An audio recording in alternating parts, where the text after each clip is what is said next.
نستعينه ونستغفره ونؤمن به ونتوكل عليه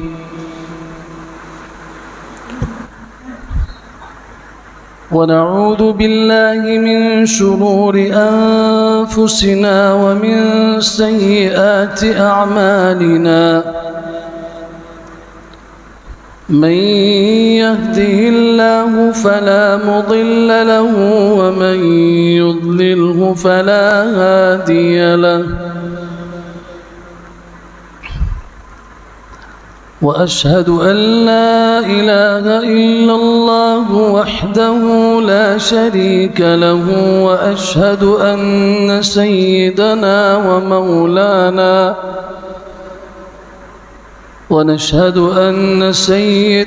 ومولانا محمدا عبده ورسوله صلى الله تعالى عليه وعلى آله وصحبه أجمعين.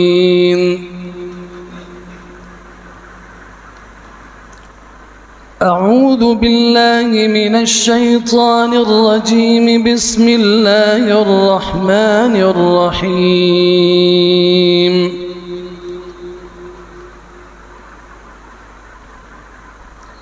ولله على الناس حج البيت من استطاع إليه سبيلا.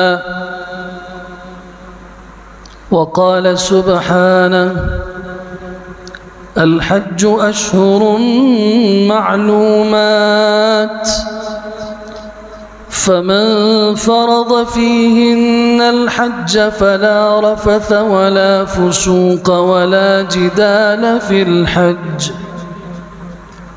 وقال تبارك عز وجل: وأذن في الناس بالحج يأتوك رجالا وعلى كل ضامر يأتين من كل فج عميق.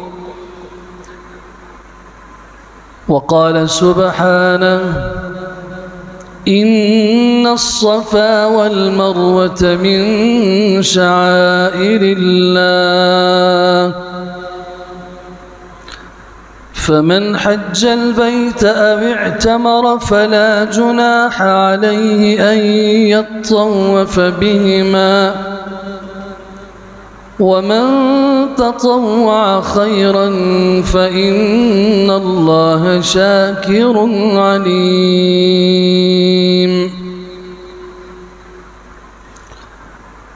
وعن عبد الله بن مسعود رضي الله تعالى عنه قال: قال رسول الله صلى الله تعالى عليه وسلم: تابعوا بين الحج والعمرة فإنهما ينفيان الفقر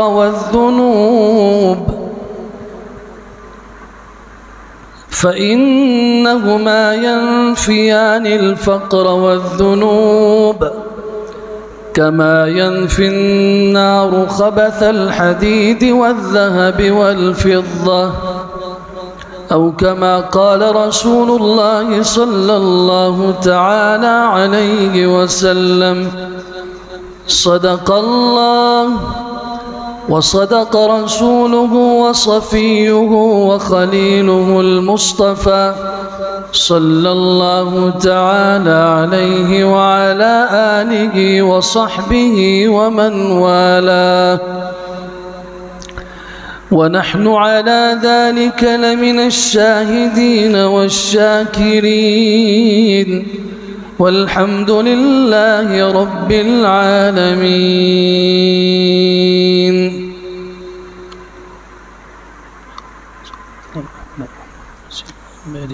محمد وعلى آله.